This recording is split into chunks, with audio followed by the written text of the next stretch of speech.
आखिर कौन थी वो लड़की जिससे विजय को पहले ही नजर में प्यार हो गया था। दोस्तों, आज की कहानी एक विजय नाम की लड़के की है। विजय ने पढ़ा लिखा और सुलझा हुआ लड़का था, मगर उन दिनों शायद उसकी किस्मत ही खराब चल रही थी कि विजय को कोई ढंग की नौकरी ही नहीं मिल पा रही थी। एक शाम विजय अपने मामा जी के साथ टहल रहा था कि उसके मामा जी विजय से पूछा, क्या ऑटो चला सकते हो? विजय कहता है, हाँ मामा जी चला लूंगा। विजय के मामा ने ऑटो खरीद कर विजय को दे दिया। अब क्या था, विजय ऑटो ड्राइवर बन गया था। उसका काम अच्छा चलने लगा था। एक शाम विजय को बराह गांव की सवारी मिलती है। जब विजय उस सवारी को छोड़कर वापस लौट रहा था कि उसी रास्ते में एक लड़की दिखाई देती है जो ऑटो रोकने का इशारा कर रही थी। विजय अपना ऑटो उस लड़की के पास रोकता है। विजय उस लड़की को देखकर कहीं खो सा जाता है। आखिर वह लड़की बेहद खूबसूरत जो थी। तभी लड़की बोलती है, मुझे आगे चौराहे तक जाना है। चौराहा वहाँ से लगभग 20 मिनट की दूरी पर था। वह लड़की ऑटो में बैठ जाती है। 20 मिनट के बाद वह उस चौराहे पर पहुँच जाता है। लड़की बोलती है, बस यही ऑटो रोक दो। लड़की ऑटो से उतरकर विजय को 1000 का नोट देती है, जिस पर लाल धब्बे था, कुछ खून जैसा। विजय कहता है, मेरे पास तो 1000 का तो छुट्टा नहीं है, आप फिर कभी दे देना। यह बोलकर वे वहाँ से निकल जाता है। विजय के दिलों दिमाग पर वह लड़की छा गई थी। विजय अपने घर पहुँचता है, लेकिन वो लड़की विजय के दिलों दिमाग से नहीं निकल रही थी। बार बार उसका चेहरा उसके नजर के सामने आ रहा था। विजय रात भर उसी लड़की के बारे में सोचता रहा। साथ ही भगवान से ये प्रार्थना करता रहा कि उसे उस लड़की से दोबारा मिला दे। 3 दिन बाद विजय को फिर उसी जगह की सवारी मिलती है। विजय उस सवारी को झट से बैठा लेता है। विजय जब उस सवारी को छोड़कर वापस लौट रहा था, संजोग से वही समय हो रहा था जो उस दिन का था। विजय मन ही मन उस लड़की से मिलने की कामना कर रहा था कि ठीक उसी समय वह लड़की वहीं पर दोबारा मिल जाती है। आखिर कौन थी वो लड़की जिससे विजय को पहले ही नजर में प्यार हो गया था? विजय ने उसे दूर से ही पहचान लिया था। विजय ने ऑटो रोका और बोला, आपने मुझे पहचाना? में विजय 3 दिन पहले यहीं से आपको चौराहे तक छोड़ा था, याद आया आपको? लड़की कुछ जवाब नहीं देती है। विजय फिर कहता है, उस दिन आपके पास खुले पैसे भी नहीं थे। फिर जाकर लड़की कहती है, हाँ याद आया। विजय फिर पूछता है, आज भी आपको चौराहे तक ही जाना है क्या? लड़की कहती है, हाँ। उस चौराहे पर पहुंचकर आज फिर वही 1000 का नोट विजय को देने लगी, जिस पर खून जैसा धब्बा लगा था। विजय नोट को देखकर कहता है, अभी तक इस नोट का खुला नहीं हुआ है। लो, आज भी मेरे पास खुले पैसे नहीं है। चलो कोई बात नहीं, फिर कभी दे देना। यह बात बोलकर चला जाता है। घर लौटकर वे बहुत खुश था।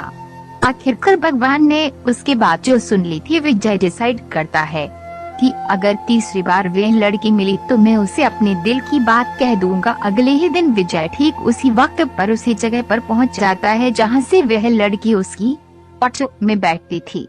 संजोग का हो या विजय की अच्छी किस्मत, वह लड़की आज भी उसे वही मिल जाती है। विजय ऑटो रोकता है। इस बार वह लड़की और विजय को पहचान लेती है। लड़की कहती है, अरे विजय तुम? विजय कहता है, हाँ मैं आज भी कहीं छोड़ना है क्या? लड़की कहती है, जी हाँ। विजय ऑटो स्टार्ट करता है। फिर थोड़ी ही देर में विजय उस लड़की से कहता है कि आपसे मैं कुछ कहना चाहता हूँ, अगर आप बुरा ना मानो तो कह दो। लड़की कहती है, हाँ कहो ना, क्या बात है? तभी विजय हिचकिचाते हुए कहता है कि आप मुझे बहुत अच्छी लगती है, क्या मैं भी आपको अच्छा लगता हूँ? ये सुनकर लड़की कोई जवाब नहीं देती है कि तभी विजय का ऑटो एक ट्रक से टकरा जाता है। थोड़ी देर में एम्बुलेंस वहाँ पहुँचती है और विजय को हॉस्पिटल ले जाया जाता है। विजय की हालत बेहद गंभीर थी। डॉक्टर ने विजय के घर वालों से साफ साफ कह दिया कि विजय के पास ज्यादा वक्त नहीं है कि आप विजय से जाकर मिल सकते हैं। जब विजय के घर वाले विजय से मिलते हैं तो विजय सबसे पहले सवाल करता है कि वो लड़की कहाँ है, वो ठीक तो है ना? तो घर वाले कहते हैं, कौन सी लड़की? विजय ने कहा, वो जो ऑटो में बैठी थी। इतने में ही विजय की हालत बेहद गंभीर हो जाती है। डॉक्टर विजय के घर वालों को बताते हैं कि विजय अब इस दुनिया में नहीं रहा। ये सुनकर घर वालों में गम का माहौल छा गया। फिर विजय के मामा जी डॉक्टर से पूछते हैं कि विजय किस लड़की की बात कर रहा था। इस पर डॉक्टर हैरान होकर पूछता है, कौन सी लड़की? विजय के साथ तो कोई भी नहीं थी। वह एक्सीडेंट की जगह पर हमें अकेला ही मिला था। दोस्तों, कौन थी वो लड़की? विजय के मामा के जहन बार बार यह ख्याल आ रहा था कि आखिर कौन थी वह लड़की जिसकी विजय बात कर रहा था। अगर वह लड़की विजय के साथ उस समय ऑटो में बैठी थी तो फिर वह कहाँ गायब हो गई? लगभग एक हफ्ते बाद जब विजय के मामा जी विजय के कमरे में उदास बैठे थे कि उनकी नजर विजय के डायरी पर पड़ी। विजय ने अपने साथ बीती हर बात उस डायरी में लिख रखी थी, जैसे कि जब विजय आर्थिक तंगी से गुजर रहा था तो उसके मामा जी ने किस तरह कर्जा लेकर उसको ऑटो दिलवाया। विजय तहे दिल से अपने मामा जी का आभारी था। विजय की डायरी पढ़ते पढ़ते विजय के मामा जी की आंखें नम और गला सूखने लगा था। अब विजय के मामा जी उस पन्ने पर पहुंचते हैं जिस पन्ने पर विजय ने उस लड़की की हर बात लिख रखी थी। विजय ने लिखा था कि किस तरह से वह लड़की उसके दिलो दिमाग पर छा गई थी। उसके बाद इत्तेफाकन से उस लड़की का दोबारा मिलना, साथ ही वह लाल धब्बे वाला 1000 रुपए का नोट, तकरीबन सब कुछ ही लिखा था उसने। और आखिरी पन्ने पर लिखा था कि आज उसे अपने दिल की बात कहेगा। अगर वो मिली तो साथ ही सब कुछ ठीक रहा तो अपने मामा जी को सुंदर लड़की के बारे में बताएगा। यह सब पढ़ने के बाद विजय के मामा जी को ऐसा लगने लगा था कि कुछ तो है जो सही नहीं है। 2-4 दिन और बीत जाते हैं। इस बीच विजय के मामा जी बड़े बेचैन से रहते हैं। विजय के मामा जी के मन में ये ख्याल आता है कि क्यों ना उस जगह जाकर देखा जाए जहाँ पर लड़की विजय को मिला करती थी। विजय के डायरी में लिखे जगह और समय अनुसार एक ऑटो लेकर उसी वक्त वहां पहुंचते हैं जहां विजय को वो लड़की मिलती थी। जैसे ही विजय के मामा जी की ऑटो उस जगह पहुंची, उन्होंने देखा कि एक लड़की जो हुबहू बिल्कुल वैसी थी जैसा कि विजय ने उस लड़की के बारे में लिखा था।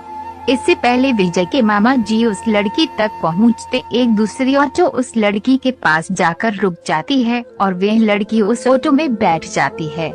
तभी विजय के मामा जी की नजर उस ऑटो के नंबर प्लेट पर पड़ती है। मामा जी वे यह नंबर प्लेट देखकर हैरान हो गए, क्योंकि वो नंबर प्लेट किसी और की नहीं बल्कि विजय के ऑटो की ही थी।